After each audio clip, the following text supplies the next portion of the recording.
بسم الله الرحمن الرحيم نحمده ونصلي ونسلم على رسوله الكريم أما بعد فأعوذ بالله من الشيطان الرجيم بسم الله الرحمن الرحيم إليه يرد علم الساعة وما تخرج من ثمرات من أكمامها وما تحمل من أنثى ولا تضع إلا بعلمه ويوم يناديهم أين شركائي قالوا آذنا كما منا من شهيد صدق اللہ مولانا العظیم۔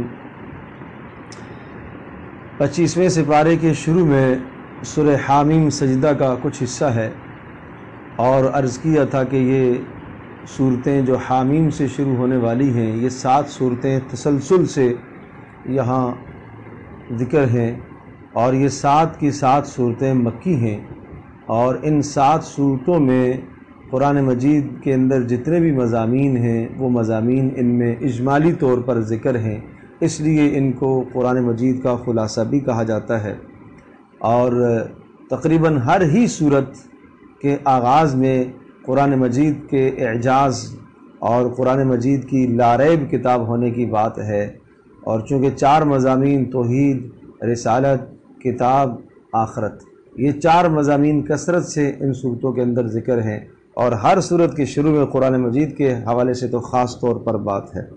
اور یہاں ابھی الیہ یرد علم الساعہ جہاں سے 25واں سپارہ شروع ہوتا ہے، یہاں اللہ تبارک و تعالیٰ کے علم کا بیان ہے۔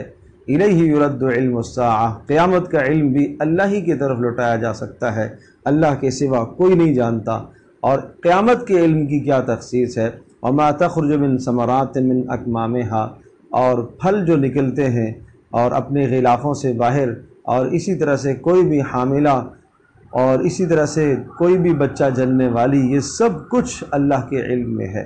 پیٹوں میں جو کچھ بن رہا، جو پل رہا، ناقص تیار ہو رہا، کامل تیار ہو رہا، سب کچھ اللہ کے علم میں ہے۔ اور قیامت کے دن وَيَوْمَ يُنَادِيهِمْ أَيْنَ شُرَكَائِي قَالُوا آذَنَّاكَ مَا مِنَّا مِن شَهِيدٍ، وہ وقت آنے والا ہے جس دن اللہ تبارک و تعالیٰ پوچھے گا، بتاؤ کہاں ہیں میرے شرکا، جن کو تم نے اللہ پاک کے ساتھ شریک ٹھہرا رکھا تھا، جن کا علم تم اللہ کے علم کے برابر سمجھتے تھے، جن کی قدرت تم اللہ کی قدرت کے برابر سمجھتے تھے، جن کا اختیار اور اقتدار اور بادشاہت تم اللہ پاک کی بادشاہت کے برابر سمجھتے تھے، اللہ پاک کے تصرفات جو ان کو آپ نے دے رکھے تھے وہ کہاں ہیں؟ وَضَلَّ عَنْهُمْ مَا كَانُوا يَدْعُونَ مِن قَبْلُ وَظَنُّوا مَا لَهُم مِّن مَّحِيصٍ، وہ سب کے سب ان سے گم ہو جائیں گے، کوئی بھی سامنے نہیں آئے گا، اور وہ یہ یقین کر لیں گے کہ آج کوئی عذاب سے خلاصی نہیں ہے۔ اللہ تبارک تعالیٰ جسے چاہے گا اسے آج عذاب سے خلاصی مل سکتی ہے، ورنہ سارے کے سارے بادشاہت اور ساری کی ساری سلطنت اور سارے کے سارے اقتدار لوگوں کے جتنے بھی ہوں گے وہ سب کے سب زیر ہو جائیں گے، صرف اللہ کی سلطنت باقی ہے، اللہ کا اختیار اور اقتدار باقی ہے۔ لمن الملک اليوم للہ الواحد القہار، اس اللہ تبارک تعالیٰ ہی کے لیے اس دن سلطنت اور بادشاہت ہوگی۔ اور اس کے بعد پھر انسان کے مزاج کو ذکر کرنے کے بعد سنریہم آیاتنا فی الآفاق وفی انفسہم حتی یتبین لہم انہ الحق، ہم اپنی قدرت کی نشانیاں اس انسان کو دکھاتے رہیں گے، کائنات کے اندر بھی دکھاتے رہیں گے، اور اس کی جان میں بھی اللہ کی قدرت کی کتنی نشانیاں ہیں۔ عالم اصغر اور عالم اکبر، کائنات عالم اکبر کہلاتی ہے، اور انسان کا جسم عالم اصغر کہلاتا ہے۔ امام راضی رحمۃ اللہ علیہ نے لکھا ہے کہ اللہ پاک نے جو عالم اکبر میں چیزیں پیدا فرمائی ہیں وہ عالم اصغر انسان کے جسم کے اندر بھی پیدا فرمائی۔ عالم اکبر کے اندر اللہ تبارک تعالیٰ نے روشنی کے لیے سورج چاند کو پیدا فرمایا، اور انسان کے جسم میں روشنی کے لیے اللہ نے 2 آنکھیں پیدا فرمائی ہیں۔ عالم اکبر کے اندر اللہ پاک نے بڑے بڑے پہاڑ پیدا فرمائے، اور عالم اصغر یعنی انسان کے جسم میں ہڈیاں وہ پہاڑوں کی مانند ہیں، اور عالم اکبر کے اندر جنگلات بھی ہیں اور چٹیل میدان بھی ہیں، اور عالم اصغر یعنی انسان کے جسم کے اندر وہ جنگلات کی طرح بال ہیں، سر کے داڑھی کے بال ہیں، اور چٹیل میدان اتھیلی ہے جس پر کسی قسم کا کوئی بال نہیں ہے۔ اسی طرح سے عالم اکبر کے اندر میٹھے پانی بھی ہیں، کڑوے پانی بھی ہیں، کھارے پانی بھی ہیں۔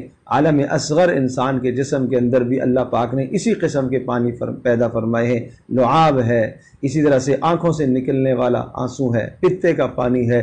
جو اثرات اور جو تاثیریں کائنات کی چیزوں کے اندر ہیں وہ انسان کے جسم کے اندر وہ اثرات اللہ نے رکھے ہیں۔ کائنات کے اندر عالم اکبر، زمین کے اندر لوہا اللہ نے پیدا فرمایا، انسان کے جسم کے اندر بھی یہ چیز موجود ہے۔ غرض یہ کہ جو چیزیں اللہ پاک نے عالم اکبر میں پیدا کی ہیں ان کا نمونہ اللہ نے عالم اصغر کے اندر پیدا فرمایا۔ عالم اکبر کے اندر بہت ساری جگہیں اور اماکن ایسے ہیں کہ جن کی زیارت کی جاتی ہے۔ عالم اصغر میں انسان کا چہرہ ہے، ماں باپ کا چہرہ دیکھا جاتا ہے، باعث ثواب ہوتا ہے، نیک لوگوں کے چہروں کی زیارت کی جاتی ہے، وہ باعث اجر ہے، باعث ثواب ہے۔ عالم اکبر کے اندر آسمان سے پانی برستا ہے اور زمین کے اندر اللہ پاک نے نالیاں بنائی ہوئی ہیں اور وہ پانی دائیں بائیں منتقل ہوتا ہے۔ اسی طرح سے انسان کے جسم کے اندر اللہ نے رگوں کا نظام بنایا ہے جن کے اندر خون دوڑ رہا ہے اور وہ پانی کی مانند ہے۔ تو یہ فرمایا سنوریہم آیاتنا فی الآفاق، ہم اپنی قدرت کی نشانیاں کائنات میں بھی آپ کو دکھائیں گے اور تمہارے جسموں کے اندر بھی دکھائیں گے، اور تمہیں یہ یقین کرنا پڑے گا کہ اللہ تبارک تعالیٰ ہی کی ذات قادر مطلق ہے اور وہ حق ذات ہے۔ اولم یکفی بربک انہ علی کل شیء شہید، کیا یہ بات کافی نہیں ہے کہ اللہ تبارک تعالیٰ ہر شے پر گواہ ہے؟ سن لو الا انہم فی مریۃ من لقاء ربہم، جو لوگ اپنے پروردگار کی ملاقات یعنی قیامت کا یقین نہیں رکھتے اور شک اور شبہ میں پڑے ہوئے ہیں، اللہ تبارک تعالیٰ نے ان سب کے علم کا احاطہ کیا ہوا ہے، اللہ ان سب کو جانتا ہے۔ حامیم عین سین قاف، یہاں حروف مقطعات حامیم کے ساتھ اضافہ ہے، عین سین قاف سورہ شورہ ہے اور شروع میں وحی کا تذکرہ ہے، اور اس سورت کا موضوع یہ ہے کہ آپ پر جو وحی نازل ہوئی ہے، جو قرآن کا نزول ہوا ہے، جو احکام کا نزول آپ کی طرف ہوا ہے، یہ کوئی آج نئی بات نہیں ہے، آپ سے پہلے بھی رسولوں کی طرف وحی آتی رہی، آپ سے پہلے بھی رسولوں کی طرف احکام آتے رہے، تو پہلے کے رسولوں کو بھی آپ دیکھ لیں اور آپ اپنی امت کو سمجھائیں، اور اس امت کو یہ سبق دیا جا رہا ہے کہ رسول اکرم صلی اللہ علیہ وسلم کی طرف جو وحی آ رہی ہے یہ کوئی نیا سلسلہ نہیں ہے، یہ اللہ پاک نے انسانوں کی ہدایت کا انتظام فرمایا ہے۔ جب خالق کائنات اس مالک نے اس انسان کو پیدا فرمایا ہے تو اس انسان کی تعلیم اور تربیت کا بھی انتظام اس نے بنایا ہے۔ جس طرح سے انسان کی خوراک کا انتظام اللہ پاک نے، معاش کا انتظام اللہ پاک نے پیدا فرمایا، اسی طرح سے اس کی تعلیم کا نظام بھی اللہ پاک نے پیدا فرمایا ہے۔ اور لہو ما فی السماوات و ما فی الارض، وہی رب ہے، وہی پروردگار ہے جس کی طرف سے یہ قرآن نازل ہوا ہے، جو آسمانوں اور زمینوں کا مالک اور زمینوں اور آسمانوں کا اختیار اور اقتدار اسی کے پاس، وَهُوَ الْعَلِيُّ الْعَظِيمُ، اور وہ بلند و بالا اور عظمت والا ہے۔ اور اس کی عظمت کا کیا کہنا، اور اس کی عظمت کا کیا کہنا کہ آسمان میں سارے فرشتے اس کی عظمت اور اس کی تسبیح کو بیان کر رہے ہیں، اس کی بڑائی کو بیان کر رہے ہیں۔ حدیث میں آتا ہے کہ آسمان میں ایک 4 انگل برابر جگہ بھی ایسی خالی نہیں ہے جہاں کوئی فرشتہ سجدے میں نہ گرا ہوا ہو۔ آپ نے ارشاد فرمایا آسمان چرچراتا ہے اور فرشتوں کے بوجھ سے اور تسبیح اور ہیبت اور جلال سے آسمان بھی چرچرا رہا ہے۔ تو یہ اللہ تبارک تعالیٰ کی ہیبت اور اللہ کی عظمت اور اللہ کی علو شان، فرمایا الا ان اللہ هو الغفور الرحیم، ہاں وہ بخشنے والا مہربان ہے، اگر گناہ ہو جائے اس کے پاس آ جاؤ۔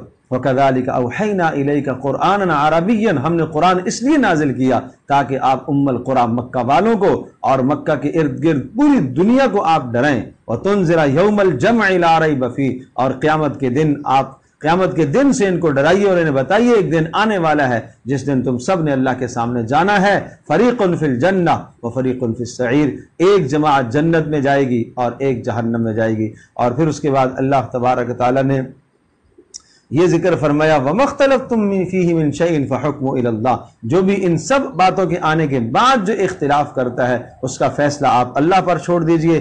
شَرَعَ لَكُم مِّنَ الدِّينِ مَا وَصَّىٰ بِهِ نُوحًا، یہ جو دین ہم نے آپ کو دیا ہے، احکام دیے ہیں، اسی قسم کے احکام نوح علیہ السلام کو بھی دیے تھے، ابراہیم علیہ السلام کو، موسیٰ علیہ السلام کو، عیسیٰ علیہ السلام کو، اور سب نبیوں نے بیک زبان یہ کہا ان اقیموا الدین ولا تفرقوا ولا تتفرقوا فیہ، کہ دین کو قائم کرو اور اس میں تفرقے پیدا نہ کرو۔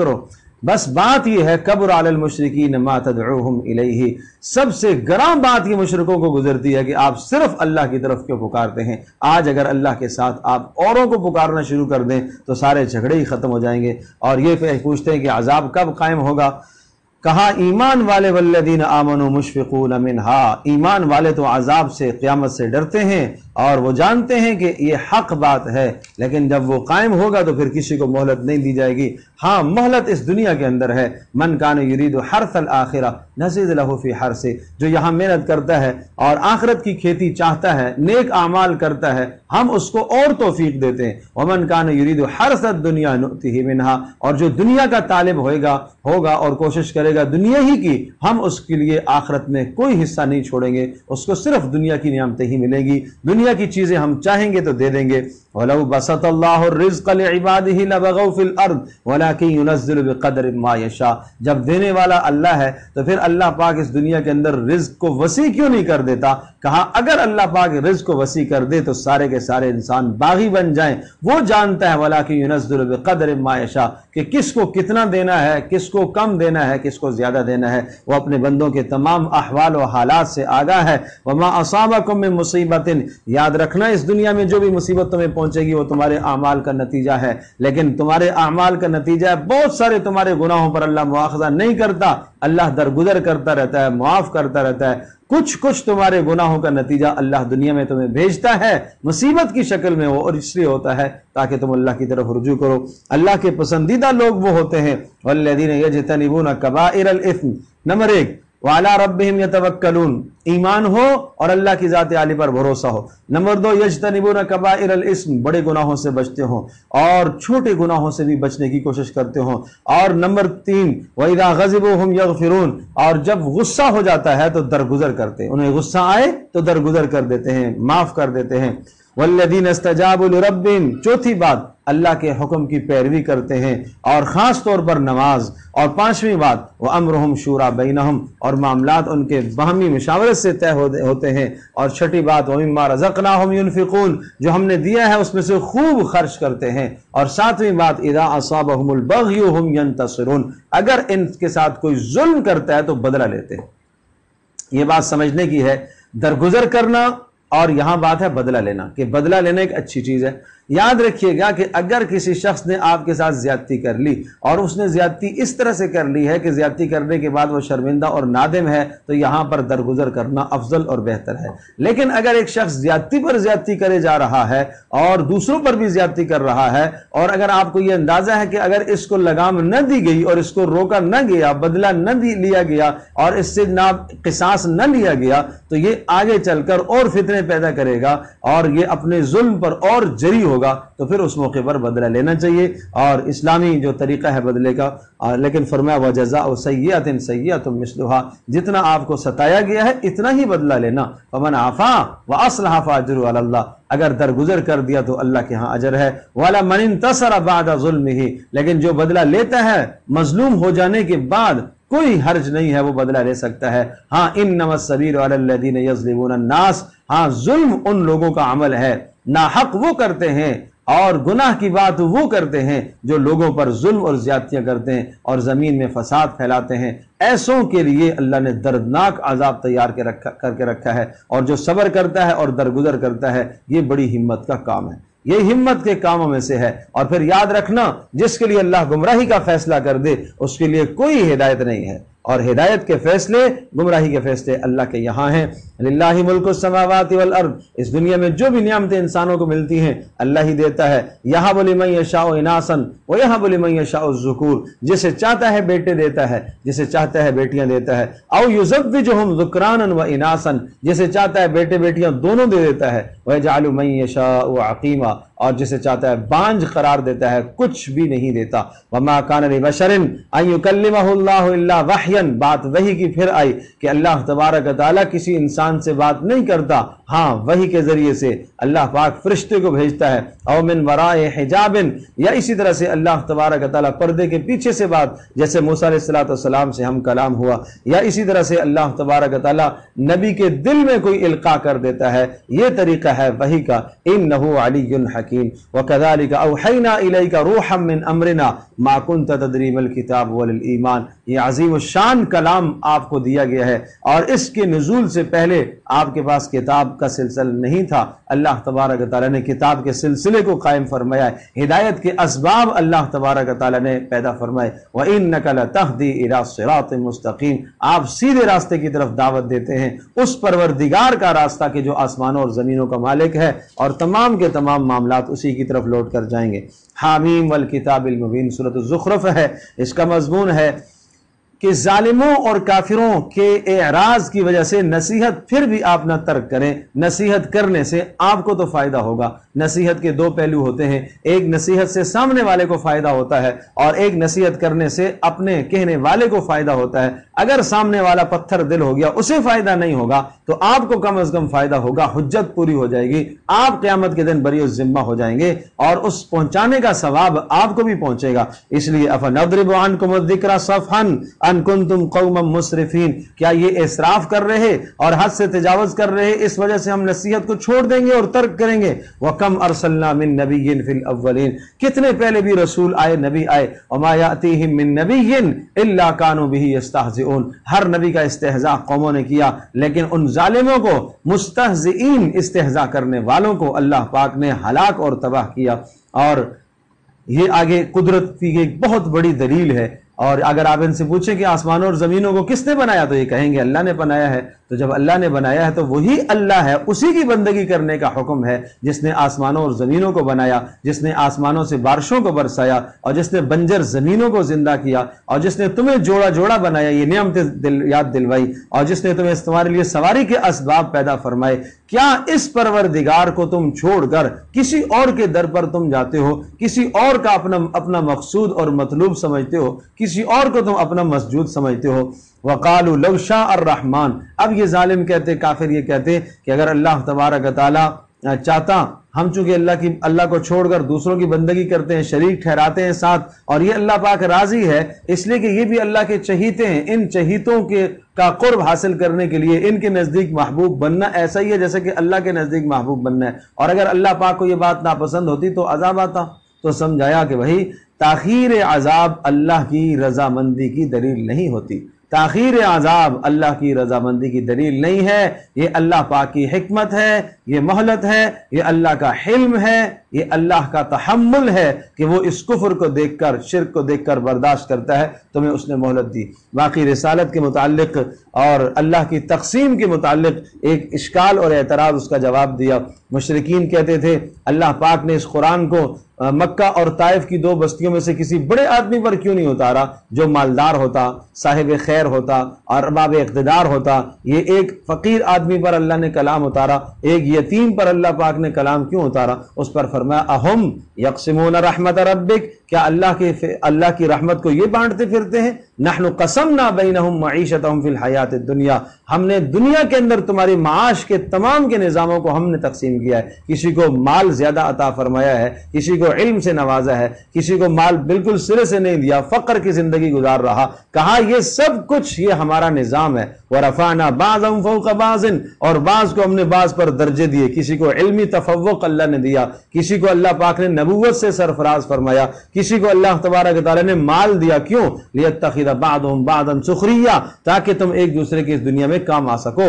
ورحمت ربک خیر مما یجمعون، اور تمہارے پروردگار کی رحمت بہتر ہے اس مال سے۔ باقی رہی یہ بات کہ تم مال پر اتراتے پھرتے ہو اور دولت پر اتراتے پھرتے ہو، اور تم یہ کہتے ہو کہ کامیابی کی دلیل مال ہے۔ ولولا ان یکون الناس امۃ واحدہ، اگر یہ خدشہ نہ ہوتا کہ سارے کے سارے یا کمزور ایمان والے لوگ کفر کی طرف مائل ہو جائیں گے، تو اللہ فرما رہے کہ ہم کافروں کے گھروں کو سونے چاندی کا بنا دیتے، اتنا ان کو دیتے، اتنا دیتے کہ ان کے گھر بھی سونے چاندی کے بنے ہوئے ہوتے، سب کچھ دیا جاتا انہیں۔ لیکن فرمایا وَإِن كُلُّ ذَلِكَ لَمَّا مَتَاعُ الْحَيَاةِ الدُّنْيَا، یہ تو دنیا کی زیب و زینت ہے، یہ کچھ نہیں ہے، دنیا کی زندگی ہے۔ وَالْآخِرَةُ عِنْدَ رَبِّكَ لِلْمُتَّقِينَ، اور آخرت تو متقیوں ہی کے لیے ہے۔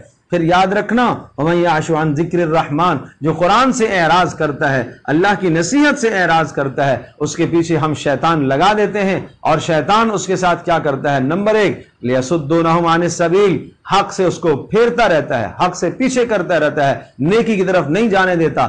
نمبر 2 وَيَحْسَبُونَ أَنَّهُمْ مُهْتَدُونَ، دل میں یہ خیال ڈالتا رہتا ہے کہ تو ٹھیک کر رہا ہے، یعنی گمراہی پر، باطل پر ہونے کے باوجود بھی ایک تو شیطان باطل کی راہیں ہموار کرتا ہے اور حق سے اس کو روک کر رکھتا ہے، اور دوسرا اس کے دل میں اطمینان ڈالتا رہتا ہے کہ تو ٹھیک کر رہا ہے، یہاں تک کہ جب میدان محشر قائم ہوگا اس وقت وہ شیطان گمراہ کرنے والا اس کے سامنے آئے گا، چاہے من الانس، انسانوں میں سے ہو، چاہے جنات میں سے ہو، اس وقت یہ کہے گا یا لیت بینی و بینک بعد المشرقین، ہائے میرے اور تیرے درمیان میں مشرق اور مغرب کا فاصلہ ہوتا، فبئس القرین، تو بڑا بدترین ساتھی میرا دنیا کے اندر رہا۔ اس کے بعد حضرت موسیٰ علیہ السلام اور عیسیٰ علیہ السلام کی مختصر تاریخ دہرائی کہ انہوں نے بھی اپنی قوموں کو اللہ تبارک تعالیٰ کی وحدانیت اور توحید کی باتیں سمجھائی، اور قوموں نے جنہوں نے نہ مانا تو اللہ تبارک تعالیٰ کی طرف سے مختلف عذاب کی شکلیں ہوئیں، اور پھر فرمایا یا عباد لا خوف علیکم اليوم ولا انتم تحزنون، جنت اور جہنم کو بیان فرمایا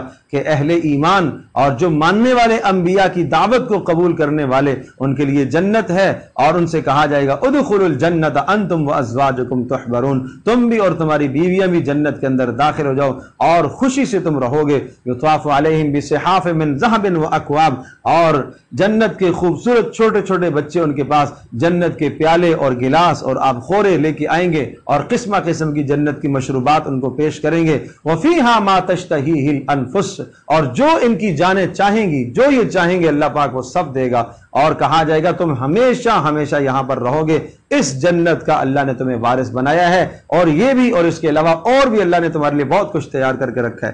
لیکن مجرم لوگ فی جہنم خالدون، جہنم میں رہیں گے، لا یفتر عنہم وہم فیہ مبلسون، کوئی عذاب ان سے کم نہیں کیا جائے گا اور کوئی کمی نہیں کی جائے گی، اور وہ مایوس ہوئے ہوں گے۔ وما ظلمناہم، ہم نے ظلم نہیں کیا، ولکن کانوا هم الظالمین، وہ خود ظالم تھے۔ ونادوا یا مالک لیقضی علینا ربک، جب عذاب سہ کر تھک چکیں گے اور عذاب سے پریشان ہوں گے تو دروغہ جہنم کو پکاریں گے، یا مالک لیقضی علینا ربک، اللہ سے کہے کوئی موت ہی کا فیصلہ کر دے، جان چھوٹ جائے اس عذاب سے۔ قال انکم ماکثون، وہ کہے گا نہیں تمہیں یہاں ہی رہنا ہے۔ عبداللہ ابن عباس رضی اللہ تعالیٰ عنہ فرماتے ہیں 1000 سال تک دروغہ جہنم کو پکارتے رہیں گے، 1000 سال کے بعد وہ پوچھے گا ہاں بولو کیا کہتے ہو، یہ کہیں گے لیقضی علینا ربک، یا یہ کہ اللہ پاک سے کہے کہ کوئی عذاب ہلکا کرے، یخفف عنا یوما من العذاب، ایک دن عذاب ہلکا ہو۔ فرشتہ کہے گا اولم تک تاتیکم رسلکم بالبینات، کیا رسول نہیں آئے تھے تمہارے پاس، کیا پیغام کسی نے نہیں تمہیں دیا تھا، کیا کوئی سمجھانے والا تمہارے پاس نہیں آیا تھا؟ قالوا بلا، ہاں آئے تھے، پھر کیا ہوا؟ بدبختی غالب آ گئی۔ تو کہیں گے آج تمہاری کوئی پکار نہیں سنی جائے گی، آج کوئی تمہاری پکار نہیں سنی جائے گی، کوئی پکار نہیں سنی جائے گی۔ پھر یہ کہیں گے چلو براہ راست اللہ کو پکارتے ہیں، شاید اللہ سن لے۔ پھر اللہ پاک کو پکاریں گے، اللہ کو پکاریں گے لیقضی علینا ربک، اے اللہ تو ہی ہمارے عذاب کو ہلکا کر۔ اللہ پاک کی طرف سے جواب آئے گا اخسؤوا فیہا ولا تکلمون، اخسؤوا فیہا، پیچھے ہٹ جاؤ، مجھ سے بات بھی نہ کرو۔ کیوں؟ انہ کان فریق من عبادی، دنیا میں میرے نیک لوگوں کا تو مذاق اڑایا کرتے تھے، دین پر چلنے والوں کا استہزاء کیا کرتے تھے، اور وہ تو دنیا میں مصائب برداشت کر کے صبر کر کے نیک مقام پا گئے اور جنت انہوں نے حاصل کر لی ہے، آج تمہیں اس کی سزا ملے گی۔ آج ان کو ہم نے پورا بدلہ دے دیا، جزیتہم اليوم بما صبروا انہم هم الفائزون، وہ ہوگے کامیاب۔ آج تمہاری ناکامی کے فیصلے ہیں یہاں پر، اللہ پاک اس ناکامی سے ہم سب کو بچائے۔ لقد جئناکم بالحق ولکن اکثرکم للحق کارہون، حق تمہارے پاس آیا تھا لیکن تم نے حق کو جھٹلایا ہے، اور تمہیں شک اور شبہ تھا، اور تمہیں خیال تھا ہم یحسبون انا لا نسمع سرهم ونجواهم، تمہارا یہ خیال تھا کہ ہم تمہاری نجی زندگی کو نہیں جانتے، ہم تمہاری جلوت اور خلوت کو نہیں جانتے، ہم تمہاری تنہائیوں کو نہیں جانتے کہ تم نے تنہائیوں کے اندر کیا جرائم کیے ہیں۔ کیا اللہ پاک اس بات سے غافل ہے؟ بلا ورسلنا لدیہم یکتبون، کیوں نہیں ہم لکھ رہے ہیں، ہم غافل نہیں ہیں، ہمارے رسول ہمارے ملائکہ تمہارے پاس یہ سارا کچھ تمہارے ایک ایک حرکت کو لکھا جاتا ہے۔ آنکھ اٹھنے والی آنکھ کی حرکت کو لکھا جاتا ہے، کان کے اندر جو بات داخل ہوئی لکھی گئی ہے، زبان سے جو بات کہی گئی وہ لکھی گئی ہے، ہاتھ کی حرکت کو لکھا گیا ہے، پاؤں کے نقش قدم کو لکھا گیا ہے، یہ سب کچھ محفوظ ہے۔ اس کے بعد سورۃ الدخان، حامیم والکتاب المبین۔ اس سورہ مبارکہ کا موضوع اور مضمون یہ کہ عذاب کے آنے پر اب نصیحت قبول نہیں کی جا سکتی ہے۔ عذاب آنے پر اب اگر کوئی ایمان لاتا ہے اور نصیحت قبول کرتا ہے تو اب اس کی نصیحت قبول نہیں ہوگی۔ انا لہم الذکری وقد جاءہم رسول مبین۔ جب عذاب آگے تو یہ کہتے ہیں ربنا اکشف عنا العذاب انا مؤمنون، اے اللہ عذاب ہٹا دیجئے اور ہم قبول کر لیں گے، ہم ایمان لے آئیں گے، ہم یقین رکھتے ہیں۔ انا لہم الذکری، اب کیسے نصیحت فائدہ دے گی؟ وقد جاءہم رسول مبین، دنیا میں رسول تمہارے پاس آ چکا تھا، ہدایت کے سارے احکام تمہارے پاس آ چکے تھے، سمجھنے کے لیے ایک تمہیں وقت دیا گیا تھا، لیکن اس وقت سے تم نے کچھ بھی نہ سمجھا، عبرت تم نے حاصل نہ کی، اور پھر فرعون کے حالات کو سنایا کہ دیکھو جب عذاب اس پر آیا تو اس نے بھی ایمان لانے کی کوشش کی لیکن ایمان قبول نہیں ہوا۔ کیسے کیسے خوبصورت ان کے باغات تھے، وہ سب کا سب تباہ ہو گیا، سب چھوڑ چھاڑ کے چلے گئے اس دنیا سے۔ وَلَقَدْ نَجَّيْنَا بَنِي إِسْرَائِيلَ مِنَ الْعَذَابِ الْمُهِينِ، اور بنی اسرائیل کی تھوڑی سی تاریخ ذکر کرنے کے ساتھ ساتھ فرمایا فَمَا بَكَتْ عَلَيْهِمُ السَّمَاءُ وَالْأَرْضُ وَمَا كَانُوا مُنظَرِينَ۔ یہ فرعونی جب غرق ہوئے نہ آسمان ان پر رویا نہ زمین روئی اور نہ ان کو مہلت دی گئی۔ عذاب آنے کے بعد مہلت نہیں دی جاتی، اس سے پہلے پہلے مہلت کا وقت ہے۔ ان شجرۃ الزقوم، جہنمیوں کا کھانا، طعام الاسیم، وہ گناہگاروں کا کھانا، کل محل یغلی فی البطون، پیٹوں کے اندر ابل رہا ہوگا، ہانڈی کی طرح ابلے گا، کغلی الحمیم، جیسے کھولتا ہوا پانی ہانڈی میں ابلتا ہے۔ اور کہا جائے گا فرشتوں کو خذوہ فاعتلوہ الی سواء الجحیم، پکڑو اس کو اور جہنم کے بیچ میں ڈال کر آ جاؤ، ثم صبوا فوق رأسہ من عذاب الحمیم، پھر اوپر سے کھولتا ہوا گرم پانی اس پر ڈالو۔ ذوق انک انت العزیز الکریم، فرشتے کہیں گے بھگت یہ عذاب۔ دنیا میں تو اپنے آپ کو بڑا عزت مند سمجھتا تھا، دنیا میں تو اپنے آپ کو بڑا عزت مند سمجھا کرتا تھا، اقتدار تھا تیرے پاس، اقتدار کے ہوس میں تو نے آ کر اللہ کے احکام کو ٹھکرایا ہے اور حقارت سے دیکھتا تھا دنیا دوسروں کو۔ ہاں ان ھذا ما کنتم بہ تمترون، یہ وہ عذاب ہے جس میں تمہیں شک تھا، آج وہ عذاب آ چکا ہے۔ اور پھر اللہ پاک نے متقیوں کا بھی تذکرہ فرمایا، ان کے لیے اللہ پاک نے جنتوں کا فیصلہ فرمایا ہے، اور وہ دیکھیں گے کہ بس اب ہمیشہ ہمیشہ جنت میں رہیں گے، اور اللہ پاک نے ان کو جہنم کے عذاب سے بچایا۔ فضلا من ربک، یہ تیرے پروردگار کا فضل ہے جہنم کے عذاب سے بچ جانا۔ ذالک هو الفوز العظیم، یہ ہے بڑی کامیابی، یہ ہے بہت بڑی کامیابی۔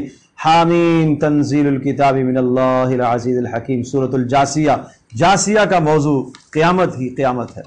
وہ وقت آئے گا کہ جب سب کے سب اپنے پروردگار کے سامنے گھٹنوں کے بل گر جائیں گے زمین پر، کوئی کسی کے کام نہیں آئے گا۔ وہ مناظر، ہولناک مناظر اس میں بیان کیے گئے، اور شروع میں اللہ تبارک تعالیٰ کی قدرت کے دلائل، اللہ نے آسمان و زمینوں کو بنایا، اور اسی طرح سے آسمانوں کے اندر مخلوقات، زمینوں میں مخلوقات، اور زمین کے اندر سے سبزے اور نباتات، یہ سب اللہ کی قدرت کی نشانیاں ہیں، اور سمندری مخلوقات یہ بھی اللہ کی قدرت کی نشانیاں ہیں۔ آسمان و زمین میں جو کچھ بھی ہے یہ سب کچھ تمہارے کام میں لگایا ہے، یہ تمہارے فائدے کے لیے ہم نے پیدا کیا ہے۔ ثم جعلناک علی شریعۃ من الامر فاتبعھا، پھر یہ سب چیز ہونے کے باوجود اتنی نعمتیں ہونے کے باوجود آپ کو ہم نے شریعت دی ہے، آپ اس کی اتباع کیجئے۔ اور اللہ تبارک تعالیٰ نے فرمایا افرأیت من اتخذ الہہ ہواہ، یہ ایک عجیب بات ہے، کوئی آدمی اس دنیا میں اللہ کو چھوڑ کر خواہشات کو اپنا معبود بنا لے، اس کے بارے میں ہے۔ کیا آپ نے ایسے شخص کو دیکھا؟ افرأیت من اتخذ الہہ ہواہ، جس نے اپنی خواہشات کو معبود بنا لیا۔ جس طرح سے رب کی عظمت کرنی چاہیے تھی وہ اپنی خواہش کی عظمت کر رہا ہے، جو اندر سے اٹھی خواہش اس کو پورا کیا۔ چاہیے تو یہ تھا کہ اللہ کا حکم آئے فوراً پورا کرتا، اللہ نے منع کیا یہ نہیں کرنا ہے اس سے باز آ جاتا، لیکن یہ مقام اور درجہ اس نے اپنے نفس کو دیا، جو اندر سے خواہش اٹھی مجھے یہ کرنا ہے کرنے لگ گیا، نہیں دیکھا صحیح ہے غلط ہے، اور اندر سے یہ خواہش اٹھی ہے کہ مجھے یہ نہیں کرنا، یہ نہ دیکھا کہ جناب یہ نہ کرنا درست بھی ہے کہ نہیں ہے، خواہشات کی پیروی میں ایسا لگا کہ اللہ پاک سے دور چلا گیا، اس نے اپنی خواہش کو معبود بنایا۔ فرمایا اضلہ اللہ علی علم، اللہ پاک نے اس کو علم کے ہوتے ہوئے گمراہ کیا، اور اللہ پاک نے اس کے کانوں پر، دل پر مہر لگا دی، اور آنکھوں میں اللہ پاک نے پردے ڈال دیے۔ فمن یہدیہ من بعد اللہ، اور جس کی گمراہی کا اللہ فیصلہ کرے اسے کون ہدایت دے سکتا ہے، اسے کون ہدایت دے سکتا ہے؟ وَتَرَا كُلَّ أُمَّةٍ جَاثِيَةٍ، اور تو دیکھے گا وہ وقت آنے والا ہے کہ سب کے سب گھٹنوں کے بل گرے ہوئے ہوں گے۔ كُلُّ أُمَّةٍ تُدْعَىٰ إِلَىٰ كِتَابِهَا، ہر انسان کو اپنے نام عمل کی طرف بلایا جائے گا اور کہا جائے گا اليوم تجزون ما كنتم تعملون، آج تمہارے اعمال کا پورا پورا بدلہ دیا جائے گا۔ هذا كتابنا ينطق عليكم بالحق إنا كنا نستنسخ ما كنتم تعملون، یہ قرآن تمہیں احکام بتاتا ہے، یہ حق بات تمہیں بتاتا ہے، یہ قیامت کے مناظر تمہارے سامنے پیش کرتا ہے، یہ گزشتہ قوموں کی تاریخ تمہارے سامنے دہراتا ہے، اور یہ تمہیں متنبہ کرتا ہے کہ تمہیں باز آ جانا چاہیے۔ یہ ایسا ہی ہے جیسے کہ ایک بولنے والا کلام ہوتا ہے، یہ بالکل بولنے والا کلام ہے۔ فَأَمَّا الَّذِينَ آمَنُوا وَعَمِلُوا الصَّالِحَاتِ، جو اس کلام کو مانتے ہیں، ایمان لاتے ہیں، ان کو اللہ رحمتوں میں داخل کرے گا، اور یہ بڑی کامیابی ہے۔ اور جنہوں نے انکار کیا، منہ موڑا، تکبر کیا، تو ان کے لیے پھر مت پوچھو کہ کیا برا انجام ہوگا، کیا برا اور بد انجام ہوگا، اور اس دن ان کے لیے عذاب کے کئی راستے ہوں گے، اور یہ اس لیے کہ انہوں نے اللہ پاک کی آیات کا استہزاء کیا۔ وَغَرَّتْهُمُ الْحَيَاةُ الدُّنْيَا، اور دنیا کی زندگی نے ان کو دھوکے میں مبتلا کر رکھا۔ فَالْيَوْمَ لَا يُخْرَجُونَ مِنْهَا، آج عذاب سے نہیں نکالے جائیں گے، اور نہ ان کی کوئی توبہ اور معذرت قبول کی جائے گی۔ یہ سب باتیں ذکر کرنے کے بعد اب فَلِلَّهِ الْحَمْدُ، ساری تعریفیں اللہ کے لیے۔ دلائل مکمل ہو گئے، قیامت کے احوال بھی بتا دیے، اور جنت کے احوال بھی سنائے، جہنم کے احوال بھی سنائے، میدان محشر کے احوال بھی سنائے، گزشتہ قوموں کی تاریخ بھی سنائی، اور نصیحت بھی کی، وعدے بھی سنائے، وعیدیں بھی سنائی۔ ان سب کے بعد اب اللہ کی حمد و ثنا، جس نے یہ سارے دلائل مکمل کر دیے، حجت پوری کر دی۔ رب السماوات و رب الارض، وہ جو آسمانوں کا پالنے والا، زمینوں کا پالنے والا، سارے جہانوں کا بنانے والا، پالنے والا، وَلَهُ الْكِبْرِيَاءُ فِي السَّمَاوَاتِ وَالْأَرْضِ، اسی ہی کے لیے آسمانوں اور زمینوں میں اسی کے لیے بڑائی، اسی کے لیے عظمت۔ وَهُوَ الْعَزِيزُ الْحَكِيمُ، وہ غلبے والا ہے، سزا دینے کی قدرت رکھتا ہے، لیکن الحکیم، اس کی حکمت کا تقاضا ہے کہ کچھ مہلت دی جائے۔ اس لیے ان صورتوں سے ہمیں سبق حاصل کرنا چاہیے۔ اللہ تبارک و تعالی ہم سب کے لیے سمجھنا، عمل کرنا آسان کرنا۔